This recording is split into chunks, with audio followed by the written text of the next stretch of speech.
کیا سگریٹ پینے سے وضو ٹوٹ جاتا ہے؟ نہیں ٹوٹتا، نسوار لگانے یا گٹکا کھانے سے وضو ٹوٹ جاتا ہے؟ نہیں ٹوٹتا۔ کیا عورت کو ہاتھ لگ جائے یعنی ٹچ ہو جائے تو کیا وضو ٹوٹ جاتا ہے؟ حنفیوں کے نزدیک وضو نہیں ٹوٹتا، کیا گالی دینے یا گانے سننے سے وضو ٹوٹ جاتا ہے؟ نہیں ٹوٹتا۔ کیا بغیر وضو مسجد میں داخل ہو سکتے ہیں؟ جی ہاں، داخل ہو سکتے ہیں، کیا کپڑے تبدیل کرنے سے وضو ٹوٹ جاتا ہے؟ نہیں ٹوٹتا۔ کیا ایک ہی وضو سے 5 نمازیں ادا کر سکتے ہیں؟ بالکل کر سکتے ہیں اگر واقعی اس کا وضو قائم ہے تو۔ جو وضو کی حالت میں انتقال کر جائے تو کیا اسے شہید کہا جائے گا؟ جی ہاں، جو وضو کی حالت میں فوت ہو اس کو شہادت کا رتبہ ملتا ہے۔ جو بعد طہارت سویا اور مر گیا، وضو کر کے سویا فوت ہو گیا، وہ بھی شہید ایک ہاتھ سے سر کا مسح کر سکتے ہیں؟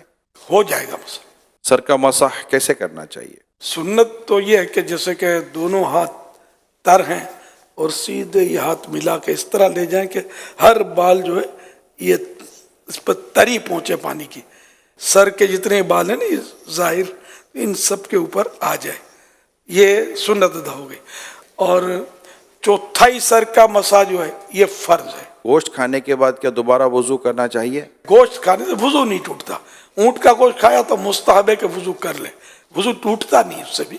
وضو کے دوران منہ، ہاتھ یا پاؤں ایک بار دھویا تو کیا وضو ہو جائے گا؟ وضو ہو جائے گا، سنت چھٹی، کیا ناخن کاٹنے سے وضو ٹوٹ جاتا ہے؟ نہیں ٹوٹتا۔ شیشے کے سامنے کھڑے ہو گئے تو وضو ٹوٹ جائے گا؟ آئینہ دیکھنے سے وضو نہیں ٹوٹتا۔ وضو کے بعد دعا پڑھنے کی کوئی فضیلت ہے؟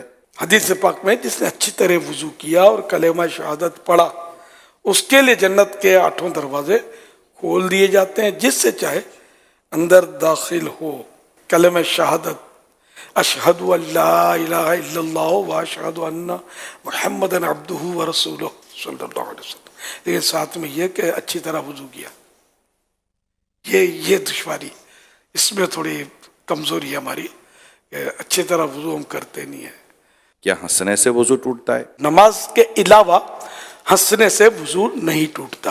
اور نماز میں پھر یہ کہ بالغ جاگتے میں نماز کی حالت میں، کہ بعض اوقات نماز میں نیند بھی آ جاتی ہے، تو بالغ جاگتی حالت میں سجدے والی نماز میں جن میں سجدے ہوتے ہیں، ان میں اگر زور سے ہنسا، قہقہ جس کو بولتے ہیں، قہقہ لگا کر ہنسا تو اس کا وضو ٹوٹے گا، ورنہ اتنا ہنسا کہ خود اپنی آواز سنی دوسرا نہ سنے، اتنی آواز نہیں نکلی تو وہ نماز ٹوٹی، وضو نہ ٹوٹا۔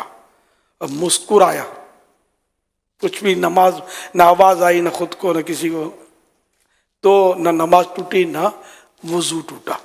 بھئی جتنے سوالات ہوئے جس میں آپ نے فرمایا وضو نہیں ٹوٹتا، لیکن اب اگر کچھ ایسے معاملات ہیں جیسے قہقہ لگانا یا گالی بکی کسی نے یا جو ہے وہ عورت کو ہاتھ ٹچ ہو گیا تو وضو اس کے بعد کر لینا یہ مستحب بھی ہے یا نہیں ہے؟ گالی دینا، غیبت کی، قہقہ لگانا، جھوٹ بولا تو یہ مستحب ہو جائے گا کہ وضو کر لے، اور توبہ تو ویسے ہی فرض ہے۔